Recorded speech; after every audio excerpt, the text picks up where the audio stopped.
अभी कुछ दिन पहले खबर आई कि नए साल के मौके पर यानी 31 दिसंबर की रात को पूरे उत्तराखंड में 14 करोड़ रुपए से ज्यादा की शराब पी गई। हमें यह भी बताया गया कि इस दौरान उत्तराखंड में 37,000 से अधिक अंग्रेजी शराब और 9,000 से ज्यादा बियर की पेटियां बेची गई। इस तरह इन खबरों पर लोगों ने खूब चटकारे लिए। किसी ने इसे सूर्यास्त पहाड़ मस्त के जुमले से जोड़ा तो किसी ने कहा शराबी इस राज्य का सबसे बड़ा भला कर रहे हैं। भला उन्हीं के दम पे तो राज्य की अर्थव्यवस्था चलती है। कुल मिलाकर ऐसी खबरें जब भी आती हैं तो एक नैरेटिव बुनती हैं कि उत्तराखंड के लोग एक नंबर के पियक्कड़ हैं। लेकिन क्या सच में ऐसा है?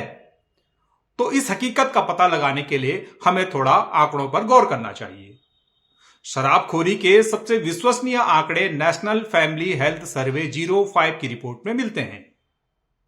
2023 में जारी NFHS की रिपोर्ट देश में शराब और तंबाकू सेवन की सही स्थिति पेश करती है।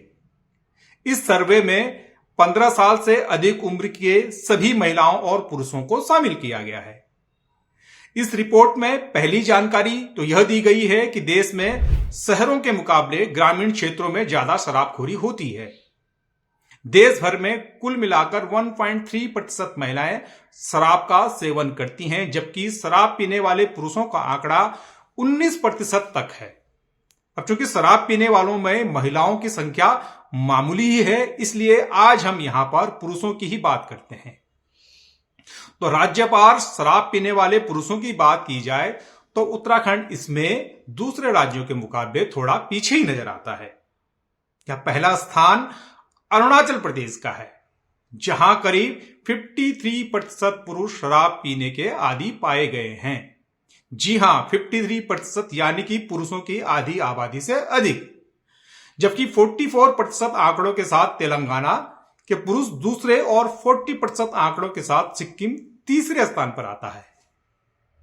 इस लिस्ट में उत्तराखंड 9वें स्थान पर आता है। यहां 27% पुरुष शराब पीने के आदी पाए गए हैं।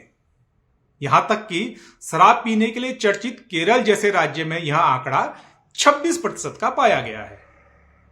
देश में सबसे कम शराब गुजरात में पी जाती है, जहां सिर्फ 5.6% लोग शराब पीने के आदी पाए गए हैं। गौरतलब है कि गुजरात में लंबे समय से शराबबंदी लागू है।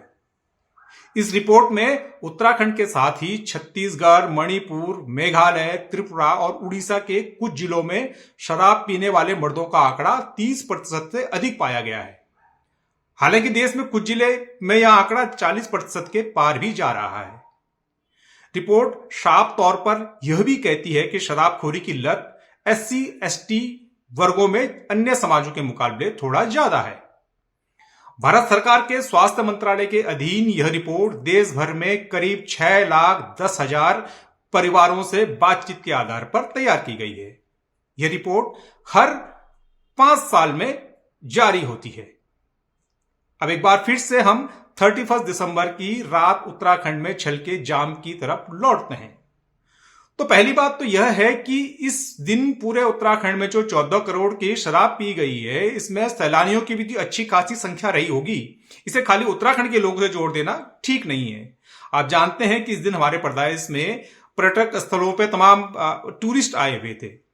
और दूसरी बात यह है कि इस दिन हमारे मूल राज्य उत्तर प्रदेश में करीब 600 करोड़ रुपए की शराब बिक्री होने का अनुमान है। अकेले नोएडा में ही इस दिन उत्तराखंड से कहीं अधिक 16 करोड़ रुपए के जाम छलकाए गए हैं, जबकि दिल्ली में करीब 200 करोड़ रुपए की शराब 31 दिसंबर को पिए जाने का अनुमान है। तो बात यह है कि पीने पिलाने के मामले में उत्तराखंड नेशनल रैंकिंग के मुकाबले ज्यादा बदनाम लगता है। मतलब इतनी हमारी स्थिति खराब है नहीं कि जितनी हमारी ब्रांडिंग खराब है। हाँ, उत्तराखंड महाराष्ट्र, तमिलनाडु, हरियाणा जैसे बड़े और विकसित राज्यों के मुकाबले इस मामले में थोड़ा आगे है। तो चीयर्स कीजिए। बाकी गांधी जी कह गए हैं कि शराब शरीर का ही नहीं आत्मा का भी नाश करती है। आप अपना देख लें। धन्यवाद।